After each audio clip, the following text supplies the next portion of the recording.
Hello everybody, this is City Scrapper. Thank you so much for joining me today. Today I have another scrapbook layout process video, and this is another layout that I'm making using the November My Creative Scrapbook limited edition kit. And the papers that you see are Prima papers. They are Frank Garcia's collection called Sugar Cookie Christmas.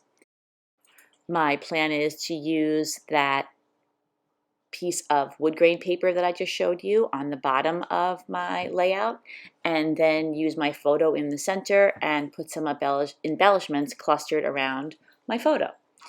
Before I do that though, I want to put some mixed media on the background, and I am using a number of watercolor sprays. I have Mr. Huey sprays and I have Tattered Angel's Glimmer mists, and I will put all the colors that I used in the description box.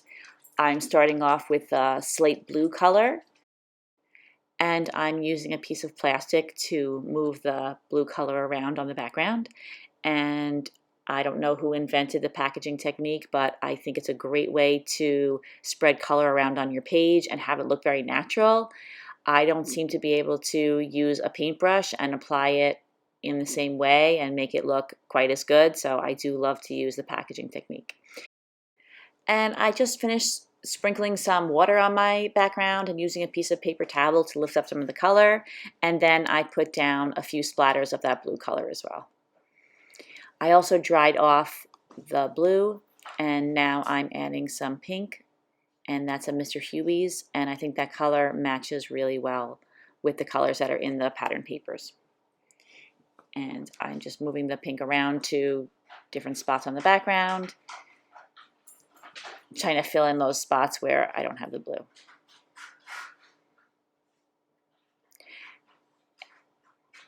And now that I have the pink all spread around, I am using my heat tool to dry the pink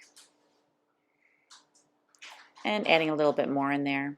And as usual, a lot of this gets covered up by the photo and the embellishments, but I do like the touch that the mixed media background adds, so I'm okay with that. Adding some splatters around the page, the pink splatters as well, and now going into the areas of pink and doing the same thing I did with the blue, which is just sprinkling it with some water and using a paper towel to dab it up, and that just creates some variation in the color that I really like. And I'm also trying to tone down the color a little bit. It's a little bit brighter than the pattern papers at this point, so this is one way that you can kind of soften the color a little bit.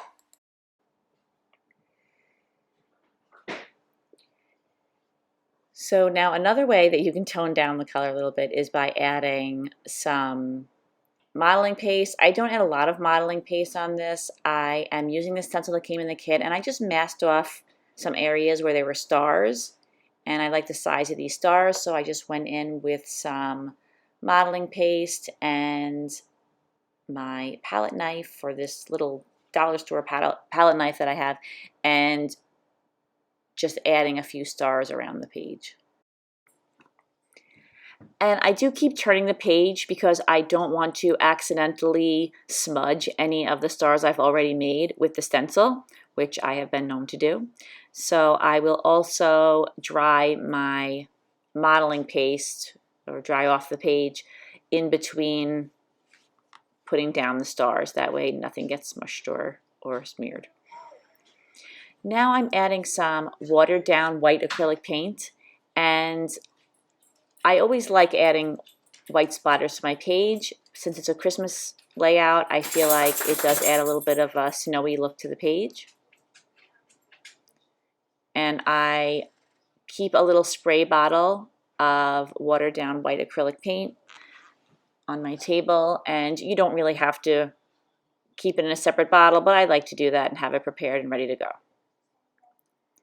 Now I'm putting the pattern paper down on my page, and this is the 5th layout I've created with this kit, and that's the only paper that I have left, but it's perfect. It's perfect to put as a backing for that strip of paper that you see there. So I backed the top, and now I am using a probably old Martha Stewart punch, I think that is, and cutting a border to go along the bottom.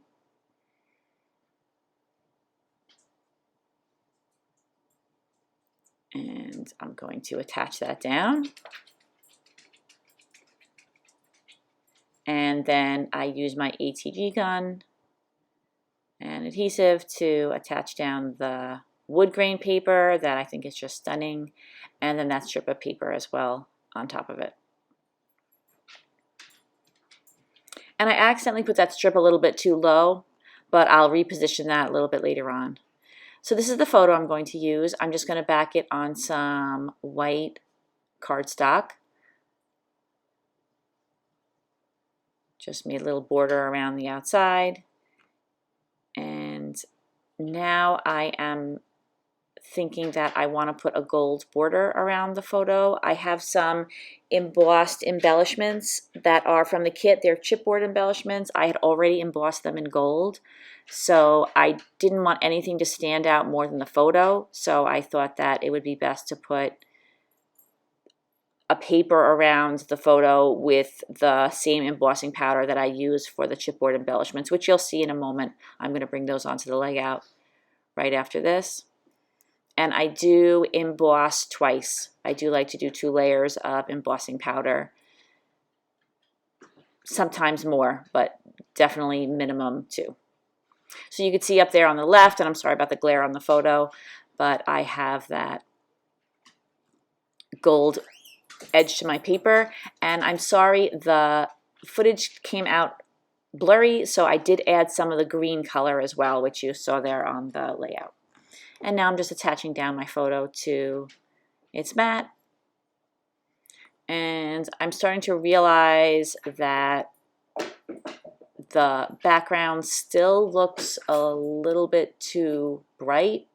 So now I'm going back in with some brown color. It's a Tattered Angel spray, and adding the brown in there just so that the colors aren't too vivid and it matches the pattern paper on the bottom, or at least gets a little closer to it. It doesn't match exactly, but it goes with it.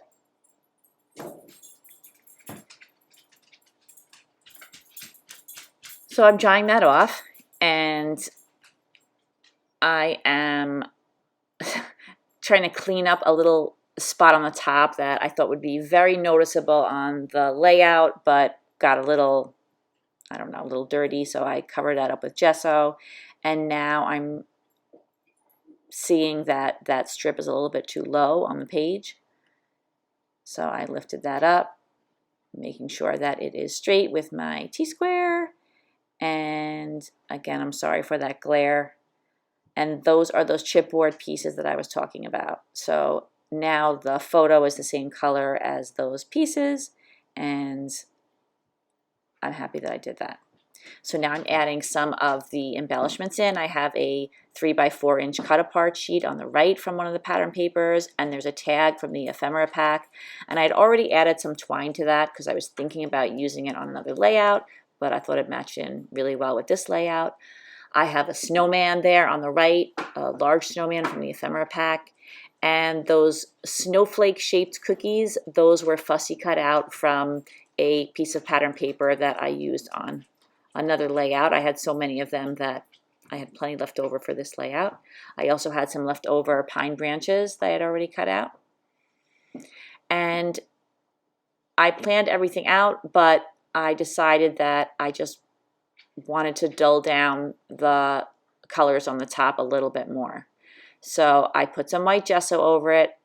I always feel like it doesn't look so great when I first put the gesso on top. I always get a little scared when I do this, but ultimately when it dries, it doesn't cover it up. It really just fades it a little bit, and I think it was the perfect touch. Once I did that, it ended up matching much better with the pattern paper, and it made the colors not too overwhelming. So once I finished with the gesso, and now that I have that strip of paper in the right spot, I'm ready to move on to mounting my photo and adding some embellishments to the background. So after cleaning up the area a little bit and drying off the gesso that was on the background, I am taking some fun foam and I'm putting it on the back of my photo just to pop it up a little bit. And I use ATG adhesive on the back of the fun foam to attach it down. With the ATG adhesive, you always have the option of pulling things back up again, and I sometimes do that. Now I'm beginning to embellish the page. The card on the right was cut from some pattern paper. That tag that has the pink cord in it, that is from the ephemera pack. I just had a piece of cord in my stash and it was the perfect color, so I added that to the tag. And now you can see those pieces of chipboard, and you can also see that I have some pine branches. I have those left over from another layout. Those snowflakes, the one that I'm positioning right now, and there's another one that's similar to that one, those were fussy cut from another piece of the pattern paper. I used it for another layout and I had a whole bunch of those left over. And the snowman is also from the ephemera pack. There's some chipboard there. That cute little car, it's on the lower right, that's also from a piece of chipboard. And I still have lots of flowers left, so I'm trying to use those on this layout, and I love the way they're nice and tiny and they fit into a whole bunch of little spots on the layout. By the way, this picture is a photo of my two daughters, and this was taken at my sister's house on Christmas Eve, I believe last year. And this was right before we did our Secret Santa. This is a new tradition. It was probably started maybe 4 or so years ago. And we each pick somebody's name out of a hat, and then we give them a gag gift or a funny gift. And it's super fun. I really like this new tradition, and it seems like we all do. I've been trying to use these little chipboard sentiments since the first layout. I really think they're cute. I love the size, and so I am finding little spots for them all around this layout. There's one on the left underneath the Santa, that little cute skating Santa, and it says Santa Baby, and I had that on an angle with the tag, but then because I put all of the others on just a really slight angle, I ended up repositioning that so that it was only on a very slight angle. So now that I have all of the ephemera and all of the embellishments where I want them, I'm just going around and adding some pearls. These are adhesive pearls. I use blue, pink, and white pearls. And here I am as a final touch, spreading them around my page, just trying to make sure there's a little bit of blue, a little bit of pink, and a little bit of white spread all around throughout the embellishments. And I forgot to mention that the card on the right says Christmas is a feeling that lasts forever, and I thought that was the perfect title for this layout. So that is my layout, everybody. Thank you so much for watching. I hope if you like this video, you'll give it a thumbs up, and I hope you'll consider subscribing to my channel. Thank you so much to my current subscribers. Please go over to the My Creative Scrapbook website and check out all of the fantastic kits they have there. This is the limited edition kit, but there's lots of other beautiful ones. All right, everybody, thank you so much. I'll see you again soon. Bye-bye.